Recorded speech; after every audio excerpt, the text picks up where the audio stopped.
Welcome back to the Pitchy and Palscast.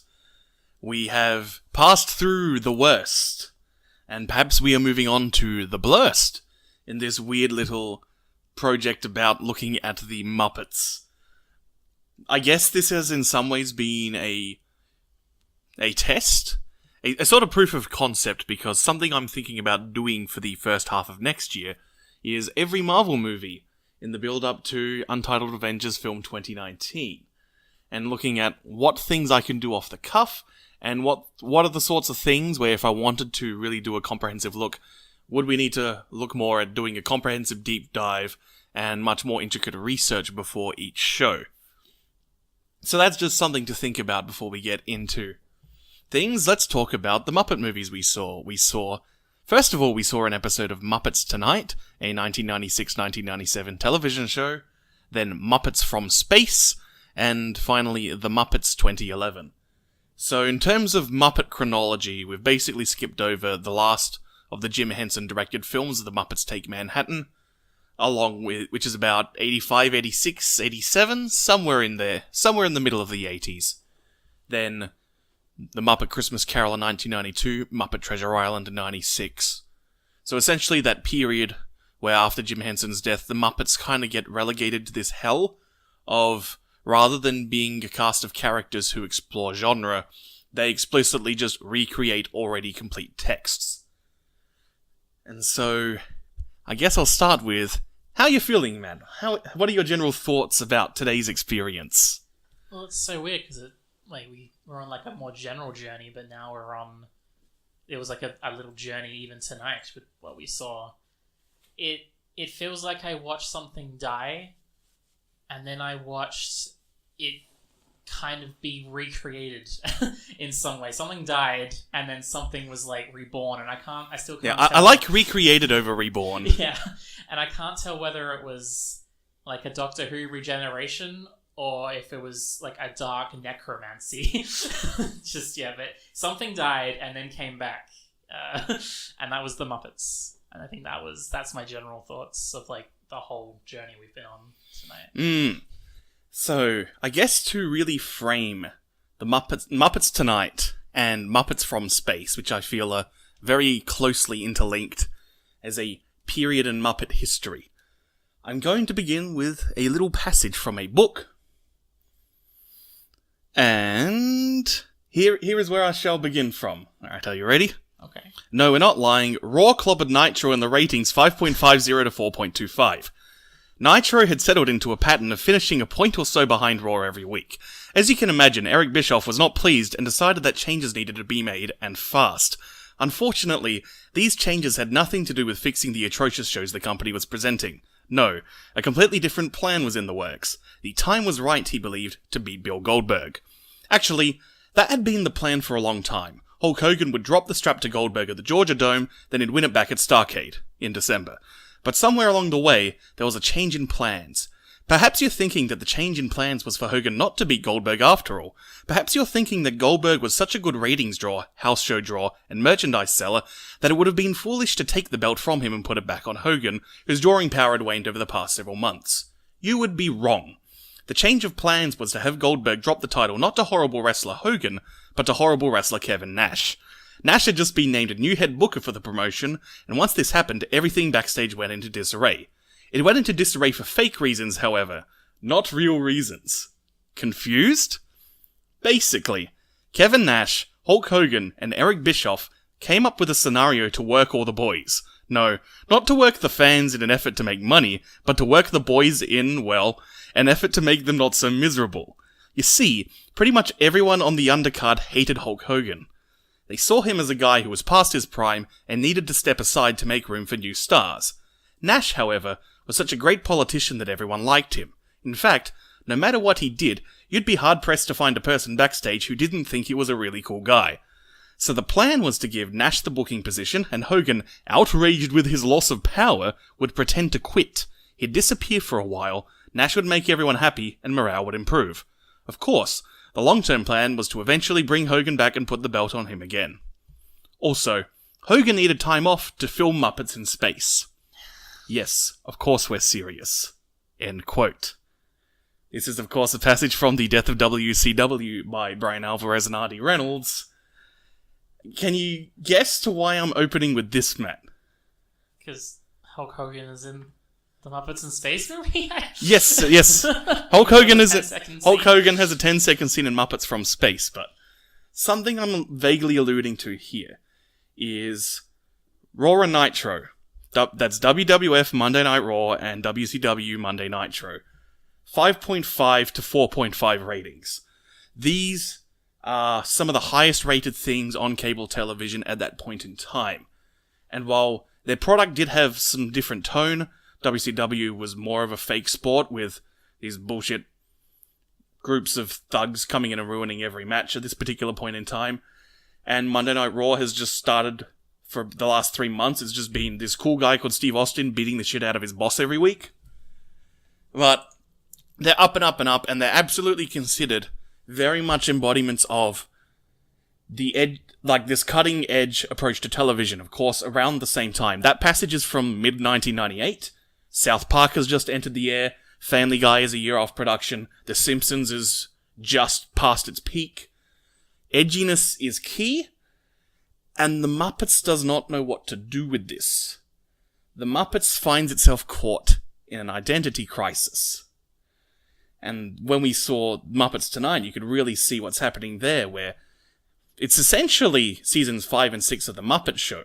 But whereas The Muppet Show was just this straight-up variety show with a vaudeville theme, and that sort of television was dying in the 90s, but there's already this certain anachronistic quality to The Muppet Show even when it was airing in late 70s, where it's taking on these vaudeville and theatrical aspects to the variety show format. We've instead got this show, which has these Tonight Show parody sets, and tries to frame itself as this madcap television production, but doesn't know what sort of TV it's producing to a fault. Yeah. It was a really, this was the first thing we watched tonight, and it was just such a sad viewing. It didn't go for that long. It was only one episode, and it was probably, half an hour? Even less than that since there's no commercials, so like 24 minutes. Yeah, and it was one of the saddest 24 minutes I've ever watched. Because even though we had, I had some difficulties with the caper, and I think other people that we watched it with also had those feelings. Like, ultimately, my feelings were quite positive, and it still felt like the Muppets, you know.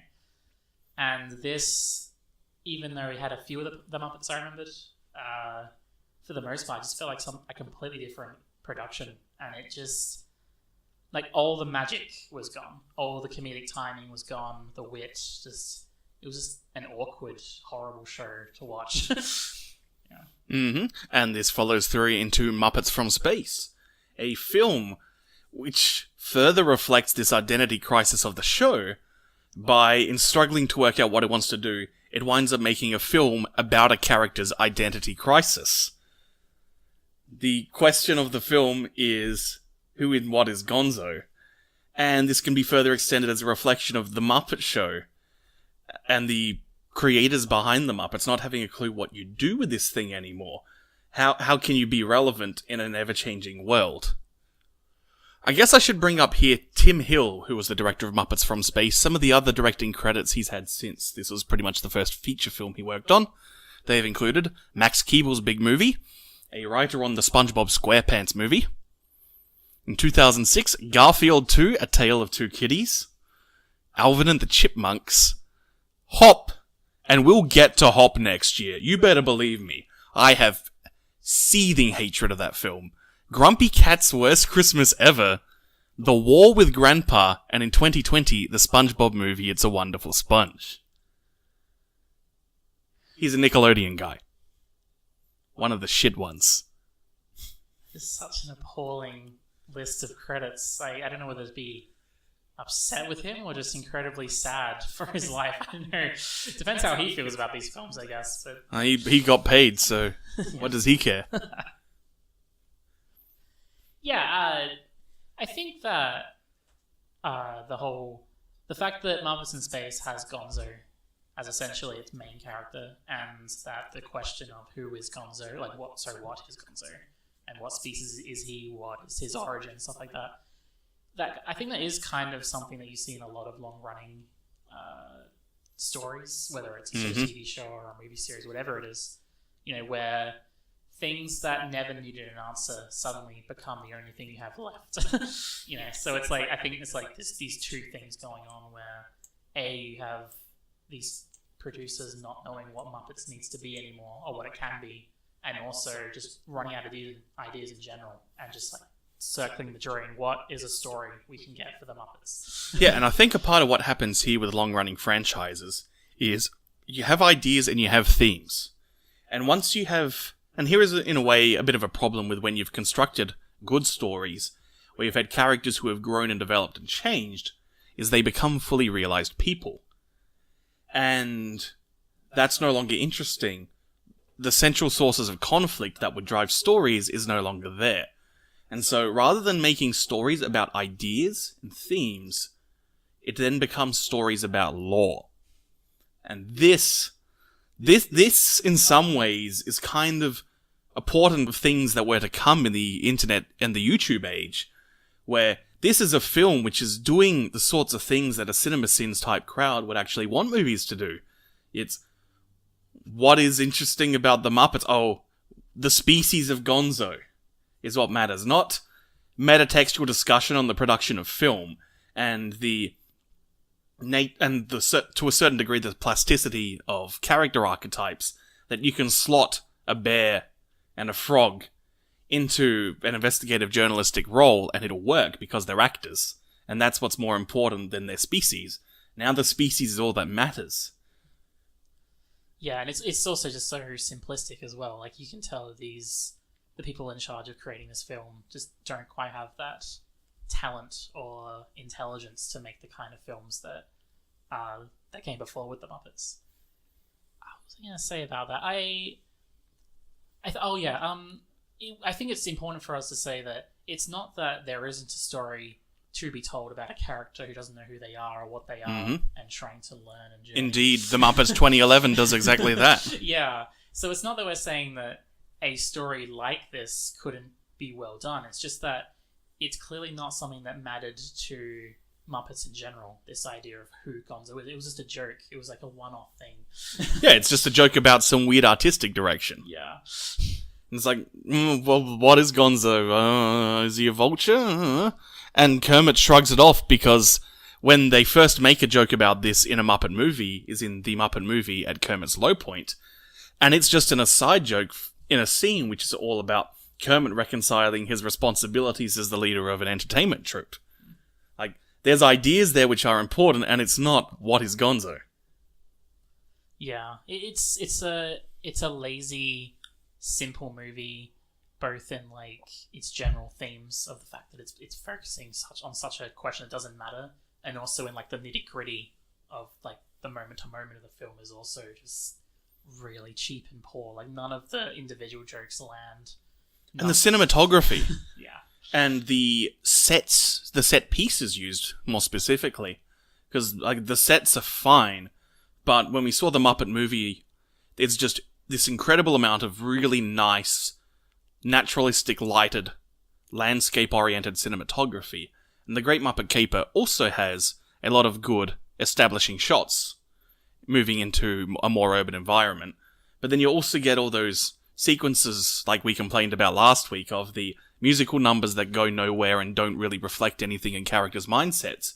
But they all look fantastic. Almost every shot in this film is medium range corridors. Corridors, lounge rooms. Lounge rooms and corridors. People walking in corridors, sitting down, moving around a little bit, talking to each other. None of the sorts of insane trickery of... You never wonder how did they shoot this when you're watching Muppets from Space? It's all very clearly, okay, there's lots and lots of objects here that you can hide your puppeteers behind. Not once are you being dazzled by this film, and it's made even worse by some of the most dated special effects. That door. The door in a jar. Oh, yeah, no. And it kills the joke. Because the joke is we got this door in a jar, which is obviously absurd. You just throw this goop at a wall and then it makes a door. And you've got to really run with that. And to a certain degree they do. Like, you expect it to be this big door and then it's just this tiny door only one person can go through. That's fine. But you can make the presentation itself, like, if there were ever a situation which called for, like, a super basic Georges Méliès substitution shot, where they just throw the goop on the wall, then the next frame, there's no goop, and there's just a fully formed door sitting there. That's funny. Yeah.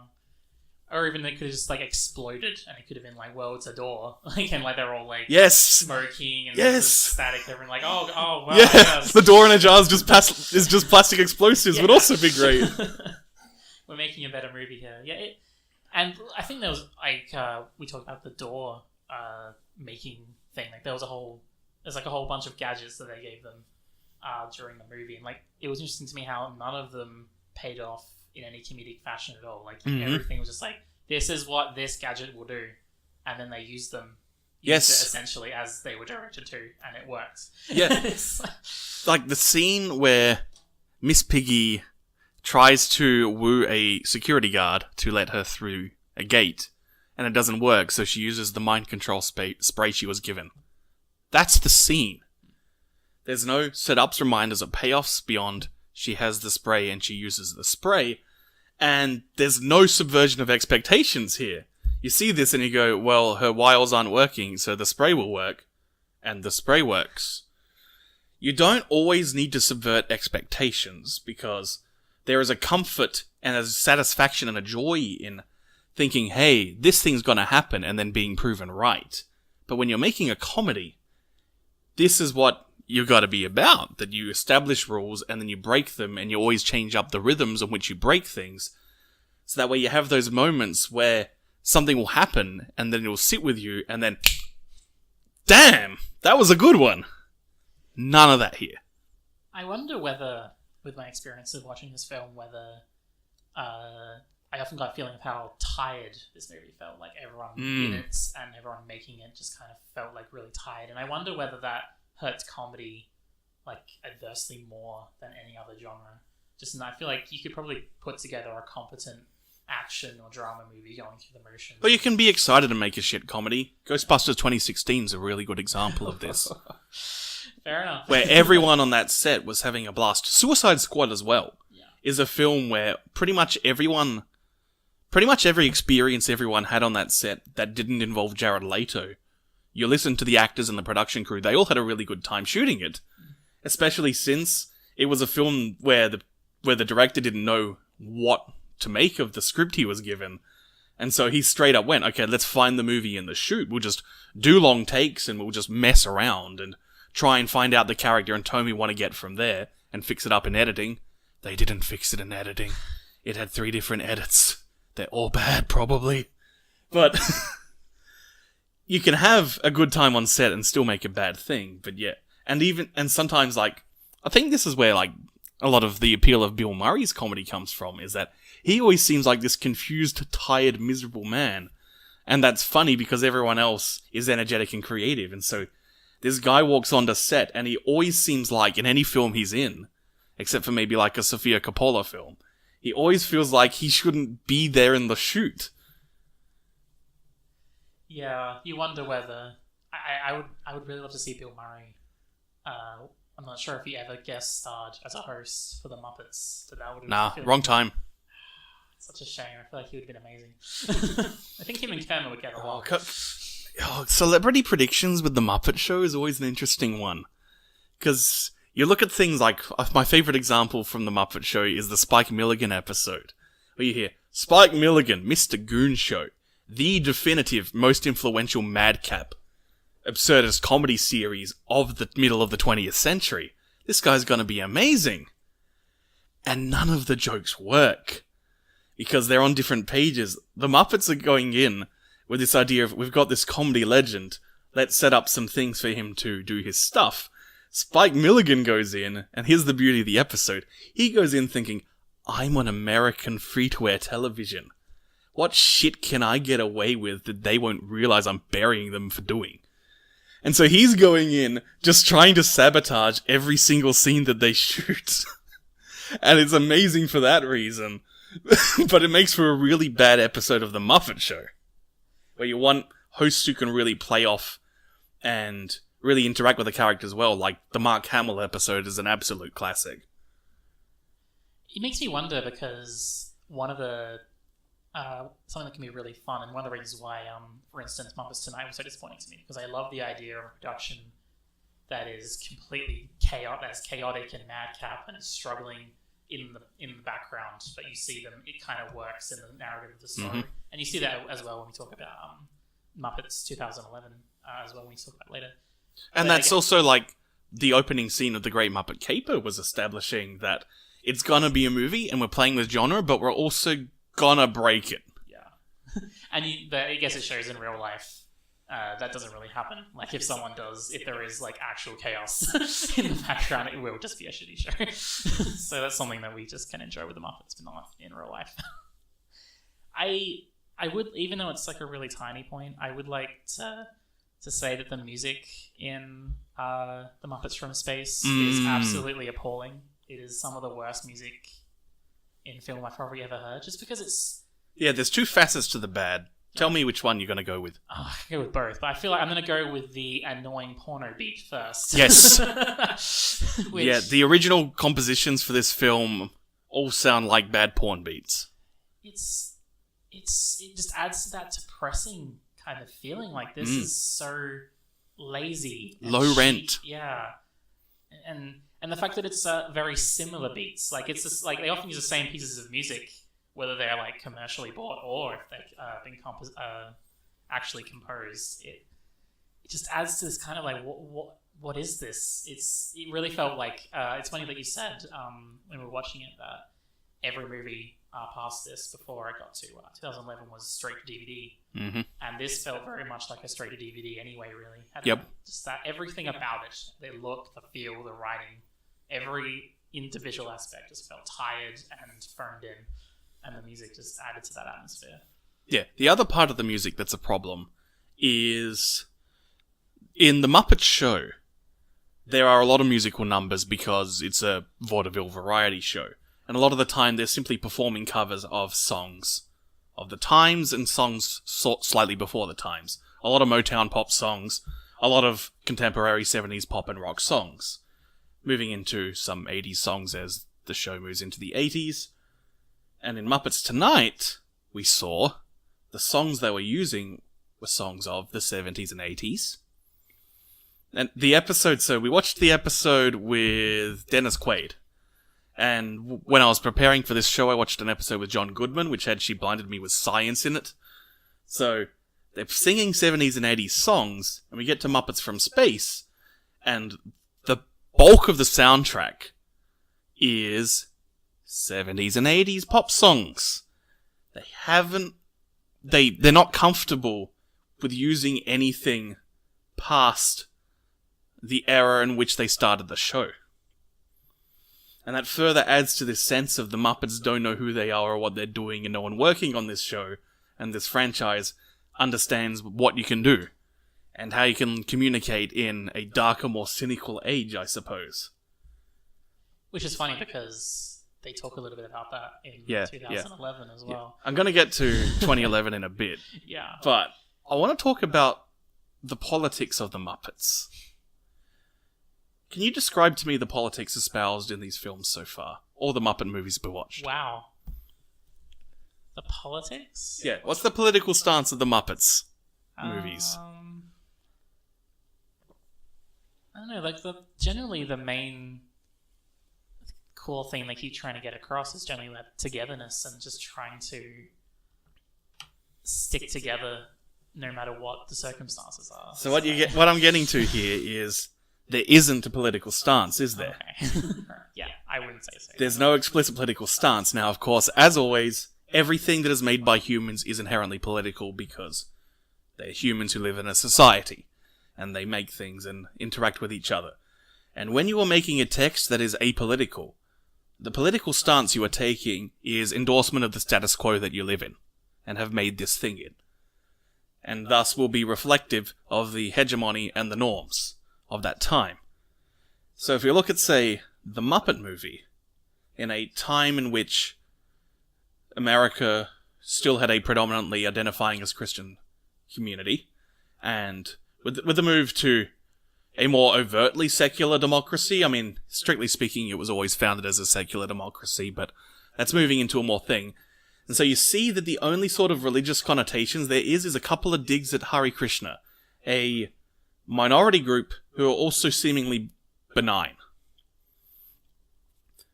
And we see from there, so we're going from apolitical, and Muppets from Space is also an apolitical text.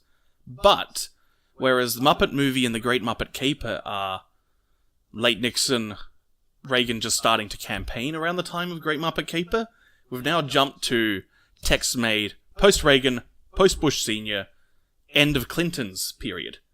The entire rise and age of neoliberalism into hegemony has been completed, and the ways that it has inserted itself into culture and media over the course of those 2 decades in America.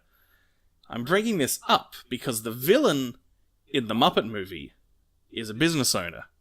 The villain in the Great Muppet Caper is a rich person trying to get more rich by stealing stuff.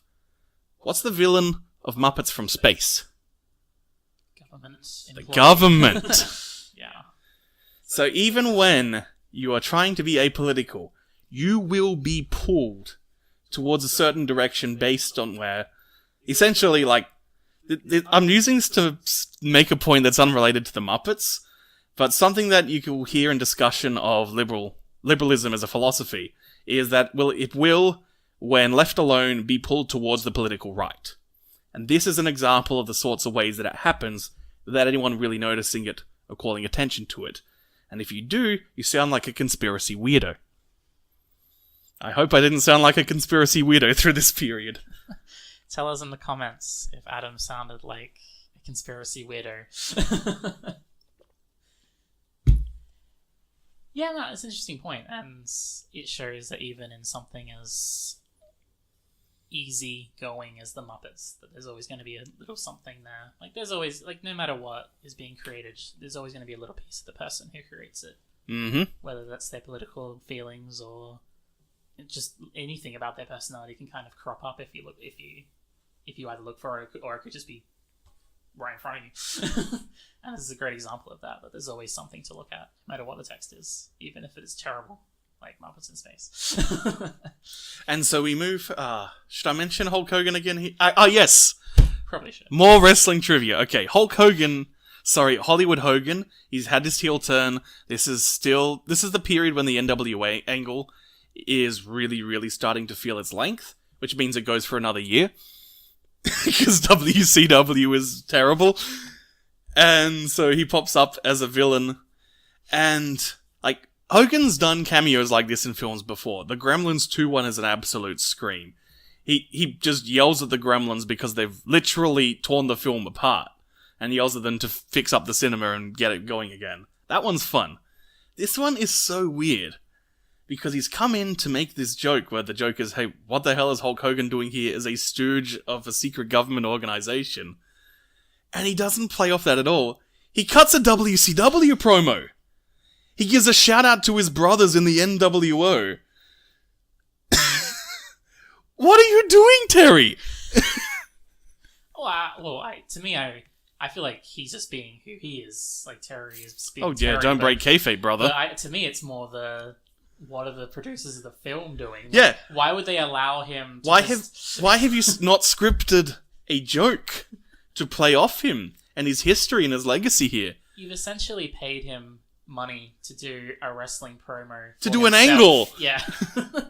Which wasn't used on Nitro because WCW were idiots. It was just WCW marketing and more to the point, it was more Hulk Hogan marketing that he somehow managed to get paid for and get probably a nice vacation as well. Because apparently he got time off for this 10-second thing. Oh, brother, he did. He's just, like, well done, I guess, to him on like I guess you'd call it a hustling level. Like he's...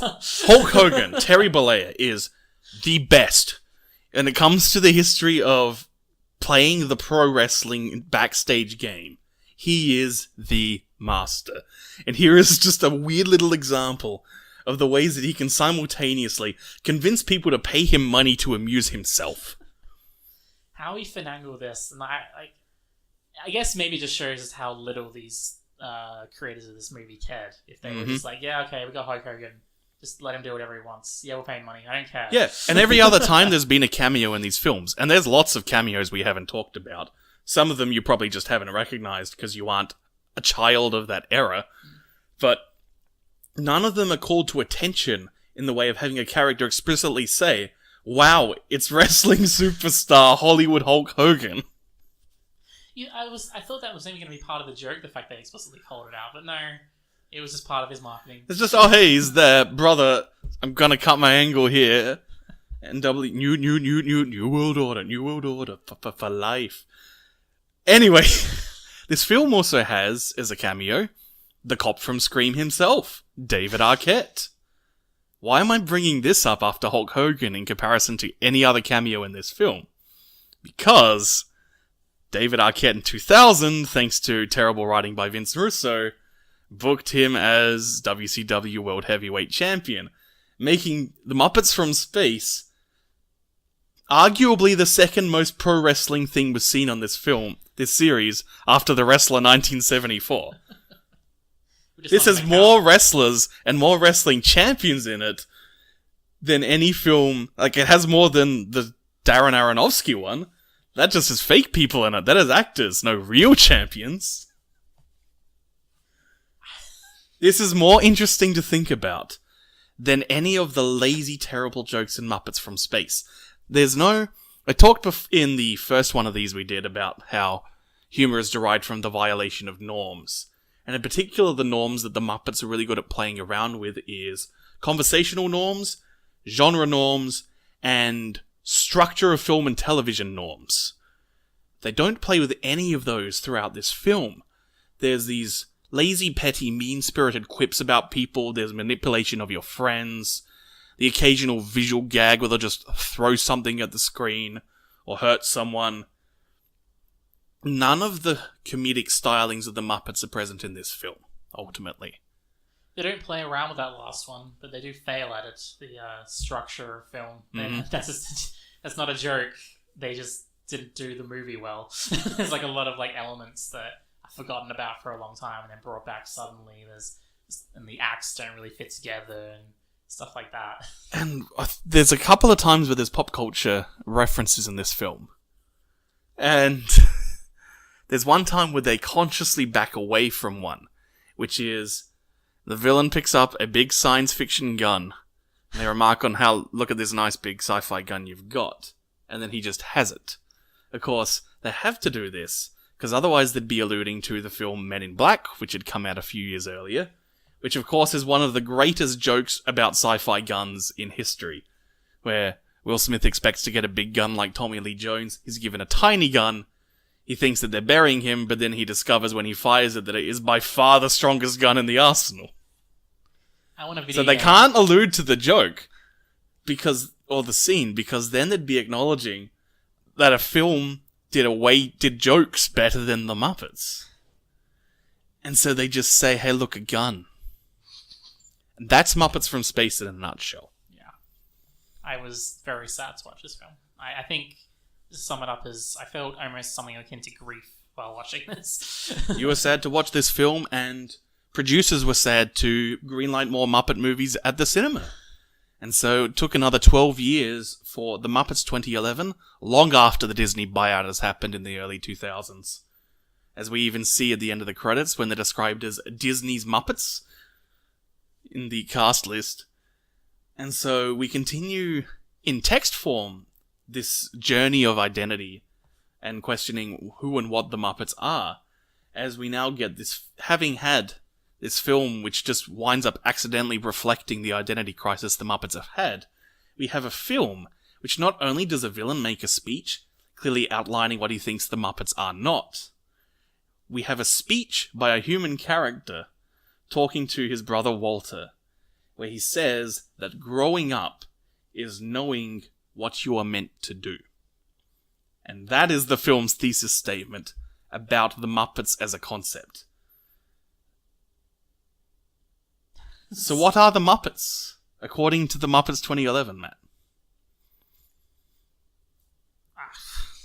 Maybe perhaps think back to the early framing, the start of the film, and the way it presents the Muppets there. Well, it presents them as an ideal. They're someone to look up to. They're heroes of people who are of tranquil, friendly 70s and 80s nostalgia. Sure, that too. Like, this is a film that's all about saying the Muppets are a symbol, to a degree, a symbol of purity. That they represent a style of clean, family-friendly entertainment that can and should be enjoyed by all. And I think this really limits the Muppets going forward. As rather than... And this is part of why I talked so much in the first two shows of this we did, about the implications of darkness lurking in Kermit and Miss Piggy, but also how they were a group of performers who then appear in films. They appear in genre films and play characters. But now we had a film which just presented the Muppets as people living their lives, and now we have again a second film where the Muppets are depicted as people living their lives. And they're using this to make a statement about... They're essentially mythologizing themselves. That rather than these nuanced carnies who made some good stuff but also had some other shit bubbling under the surface, they're now presenting the characters they used to depict as the ideal form of entertainment that the Muppets should be. It's funny just because we talked about these identity issues, and I think this movie as well had, even though, this is what I meant when I was talking before about the idea that I couldn't tell whether this was like a Doctor Who regeneration or something newer and just as good as before and just like a new thing, or whether it was like some dark necromancy that was just like wirelessly controlling them as meat puppets that were dead. This is why I liked Reconstruction, the first word you chose, Reconstruction. Because it's not just the Muppets are back, the Muppets are now rewriting their pasts, banking on the fact that you probably don't remember, haven't watched their content recently, to then say, well, this is what the Muppets are. They're this pure, clean entertainment. They're this song and dance that makes you smile, rather than a brand of humour which, while leaning into hegemony, does really understand how to play around with genre conventions and manners of speech in order to really mess with your expectations and your understanding of film and television. There's so many places you can take that. You can take that as, in some ways, it is something that you would expect a carny to do, as in just like repackage an alien product and be like, oh no, we've always been like this, this thing that's popular. And you can also just say that it could be a product of the fact that the people making this movie would have been kids when the Muppets was originally on, and so they're just like, well, I liked it as a kid, I guess it must be a kid's show. And there's also, some of the original writers are still on the show, though the director of this film was James Bobbin, who will be directing the next film we watch, Muppets Most Wanted, from 2015. He's also directing Dora the Explorer, the 2019 film. He directed Alice Through the Looking Glass in 2016, which is the second of those awful Tim Burton Alice in Wonderland movies. So essentially, he's currently just a director in the Disney unit. Though two particular television credits he had before this time was director of most episodes of the Ali G Show and the whole of Flight of the Conchords. So the guy who made the Muppets 2011 is in many ways responsible for Albie the Racist Dragon. Not quite sure what to make of that. It's interesting trivia there. I think what's interesting is the fact that, as you say, they're now just, instead of like being actors doing a movie and that's kind of the movie, like, and that, it's a weird way to look at it, but it is how the Muppets really were back in those movies that we saw. And like, they're obviously not doing that in this movie, but they still wanted to keep those meta references. Like, yes. There'd be a lot of scenes where, like, I remember one of the first ones was oh, sorry about one of the. I call them the humans. One of the humans. One of the humans. Amy Adams and the guy. Yes. Who is the guy? I think Jason Segel or something. Segel? Something like that. Yeah. I miss Louis. Louis is an actor's guy. I'm just about them seiyus. Yeah, human guy. Human. He gives Amy Adams some flowers, but they're a little bit they're Wilted, great. yeah. Yeah, they're wilted. He's like, oh, sorry, because of that dance number. Yes. And that's a very frequent thing that happens. Like, they do those kind of references constantly. But, yeah, there's the fourth wall breaking, but without the realization that it was because it was a film being made by a group of people. This is really interesting to think about. And I'm going to spoil something now, I think, for the Muppets Most Wanted. Muppets Most Wanted fixes this problem with this film. The film opens with the crew of the Muppets wrapping up production of this film. Ah, that's clever. No, I like that. Especially because one of the first things I said, right, was like the fact that it does feel like this movie feels like how a carny would try to repackage an alien product. And so maybe that was also how they, the people who made Most Wanted probably might have thought the same thing. And as well as, like, even though maybe the thesis statement is that they are, like, good, family-friendly, clean fun, some of my favourite parts of it are when you still see the old Miss Piggy and the old Kermit still there. Oh, yeah. I think my favourite gag in this film, watching it again, is the Muppets kidnap Jack Black because they need a celebrity host for their Muppet telethon to get the money to save their studio from the evil businessmen. We have gone back to evil business people, which is nice. And could arguably be seen as just a reflection of norms shifting. This was post global financial crisis and post Occupy Wall Street. So the discussion, there's discussions and it's also post Iraq invasion. So like criticizing oil magnates is absolutely a thing that's more accepted. But man, we're alluding to nasty things. Just like the Muppets. Yeah. But anyway, so the Muppets kidnap Jack Black, and then Kermit finds out. And you get this great exchange where he's just like, you thought it was a good thing? Yeah, we're trying to do the right thing by kidnapping someone. Yeah. Well, celebrities aren't people as part of the argument.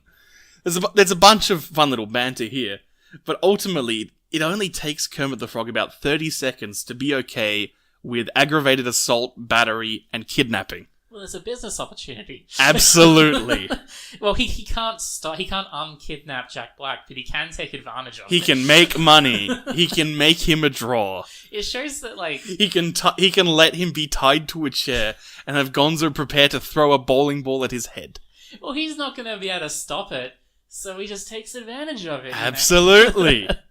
One of my favourite moments. Oh, Ricky Dawson just kicked Kima in the head? We can make money off that. He's an operator. He knows what he needs to do to survive. No, one of my favourite moments is when, obviously there's, as always, a romantic drama between Kermit and Miss Piggy. Mm-hmm. And Miss Piggy, as she always does, is trying to make everything as dramatic as possible. She's trying to get him jealous. And she basically gives him something of an ultimatum, and doesn't say it's an ultimatum, but it's basically what it is. Like, she's like, at the end of this story, I'm going to leave. And it's supposed to be her, like, way of, like, trying to force him into, like, an emotional confrontation. And his reaction to that is just, okay. Yeah, sure, okay. And then he just moves on to the next part of the production. He's like, okay, so you're good for this production? Yes. Okay, that's fine. I'll just move on to the next I've got you here. Oh, you're leaving early? I won't have to pay you for this one? It's just, he's so good, and when he's in those little moments, he's so good. Yeah, Kermit the Promoter is the best incarnation of Kermit the Frog. Are you a Teenage Mutant Ninja Turtle? Yes, I am! I'm only here because my agent told me, so I don't care. Yeah, sure, you're here. That's all that matters. Brother, just sit down, man. You're a draw, right? The people love you, man. And Miss Piggy, too, if we're going to just say, like, good moments, might as well give one to Miss Piggy. I love the moment when they're in Paris trying to get her, and she's in this place of luxury and wealth, and she's clearly got this like massive office, and like, all her surroundings are amazing. And yet the food she's eating on this like wonderful silver platter is just the cheapest donut you'd ever see. Oh, slightly above cheap. I think that like she might have gone to a Krispy Kreme for those. Those aren't quite supermarket donuts. And in that moment, that, like... This movie does do some things really well, and that almost gets across everything about Miss Piggy. Not quite everything, but it really gives you a great picture of her, like, immediately. Mm-hmm. It's like someone who aspires to be this rich and famous and wealthy socialite noble. But deep down, there's these little things that betray who she really is deep inside. And that makes her all the more appealing. Yeah. Characters that have a bit of depth to them. So it is weird that, like, this movie's thesis statement is about, like, clean family fun and, like, simplicity when it does have those elements in it. And that's usually when it's at its best. Yeah. When it's not doing they're that. floating around there, but they're just lurking, almost like they're trying to break free and make the movie better. But now we've projected this sense. There's this marketing nostalgia-driven approach to how we can frame the Muppets in order to make money. And when I saw this film at the cinema, I thought, cool, you've made your thesis statement. Where's your content? It's 2011, and at the time, I was thinking, okay, so we are smack bang at the start of the streaming age. Here is an IP that has nostalgia value and isn't specifically bound by formatting. It's perfect for the streaming age. Making YouTube content, making streaming service things, you could do movies, you could do shows, you can do brief sketches, they're all gonna work. Around this time as well was, I think, The Expendables, which is a terrible movie, but the reason I was interested in it was because of a trailer on YouTube, which if you watched, you remember this one? Yeah, I remember. Where Sylvester Stallone is giving an interview. But partway through the interview, yes, Matt's mimicking the gestures, every recommended video thumbnail on the page, a sniper emerges from inside them all, and they try to shoot him. And so Sylvester Stallone grabs a rocket launcher and destroys most of YouTube.com to kill these assassins. That is the sort of playing around with format that I really wanted to see from the Muppets going forward from this film. Like, this is the sort of thing that you can just go nuts with exploring the potential of new media. What did the Muppets YouTube channel do? Bohemian Rhapsody. That's saddening. And I was thinking, well, what are you going to do? A couple of TV specials. One of them has Lady Gaga. A character introduced in this film, Walter, is in them. So there's a canon there, but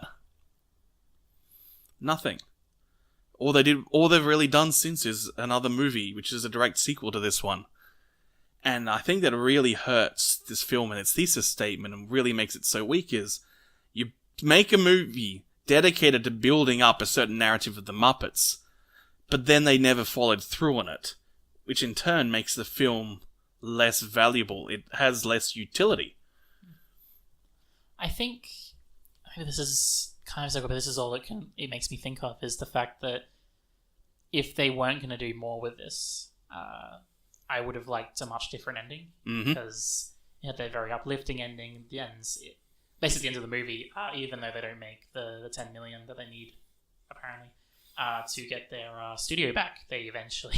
They win they prove that the hearts of the people were with them the whole time. Yeah, and then in the end credits, you just say they got it back anyway, which is really poor, but either way, like, they're fine and everything is back on track and they're back on the show's back on the air.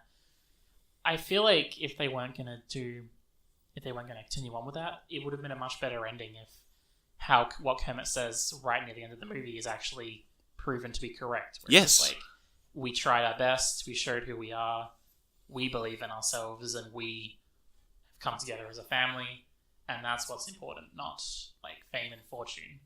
And then they walk out and they have their heads held high and they just go home. And maybe that instead of becoming famous and rich again, instead they just become better as people, if you can call Muppets people. It's funny you mention this, because a previous script for Muppets from Space, it was well into the stage where it was decided that it was going to be about Gonzo working out who he is. One of the writers, John Mezzarino, I think his name was, whose script was rejected and most of his jokes got pulled out, because he was going to be way more heavy into film parodies, which probably would have made it better, honestly. If only because, like, if you choose the right scenes from sci-fi films, then you can have a lot of fun with puppets. Sorry to interrupt, but even in 2011, the bit with the fridge... And yes, the Scarface reference. Yeah, that was good. Yeah, that joke works really well, because the Scarface quote is less important than the Swedish chef torching a fridge. Yeah. Sorry, I just had to. But yeah. So the idea at that point in one of Mezzarino's drafts was there were no aliens, and Gonzo wasn't an alien. And so ultimately he would go on this quest of believing that he's an alien, only to find out that he's not. And that's okay.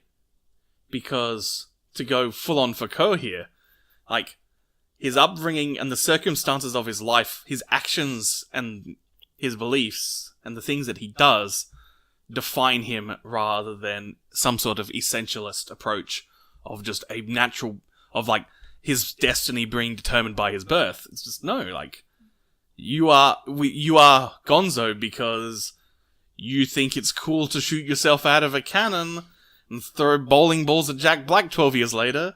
Yeah. And we love you for that. And that script was rejected. I guess the common theme there of, like, the ending and the story that there's a certain degree of cowardice that we're starting to see pop up. Which, again, going back to my quips on politics. See how it comes together? Yeah, it's I'm very cohesive. gesturing at a wall with all this red string connecting clippings. Unlike Muppets in Space, your arguments are cohesive and well-structured. Like, there's a common theme there of, like, both the ending that I would have liked for 2011 and the ending that the original writer of Muppets from Space is that they're both endings that aren't really the norm.